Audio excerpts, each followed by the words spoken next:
అందురాంది కూడా నిజం. ఏది ఏమైనా ఇవాళ ఒకటి ఉంటది, కంచు మోగినట్టు కనకంబు మోగున అని ఒక సామెత ఉంది. ఇవాళ మీకు మందబలం ఉందనో అధికారం ఉందనో గట్టిగా మీరు సభలో మాట్లాడొచ్చు, కానీ ఏనాటికైనా కంచు కంచే, కనకం కనకమే అవుతుంది. తప్పకుండా ఇవాళ రాబోయే రోజుల్లో మేమేందో ప్రజలకు తెలుసు. ఎందుకంటే మేము నిత్యం ప్రజల మధ్య ఉన్నాం, ప్రజల కోసం పనిచేసినాం. అధికారంలో ఉన్నా ప్రతిపక్షంలో ఉన్నా మాదెప్పుడు తెలంగాణ ప్రజల పక్షమే. మీరు ఇలా మందబలంతో మమ్మల్ని తిట్టించే ప్రయత్నం చేసినారు. ఇలా మా సభ్యులకు అవకాశం ఇవ్వమంటే నేను కాక ఒక్క పల్లా రాజేశ్వర రెడ్డి గారికి అవకాశం ఇచ్చారు. వాళ్ళ తరఫున మాత్రం 20 మందిని మాట్లాడించే ప్రయత్నం చేసినారు.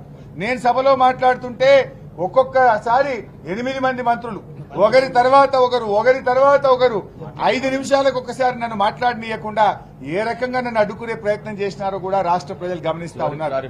మీరందరూ కూడా చూశారు కదా, మేము మాట్లాడగానే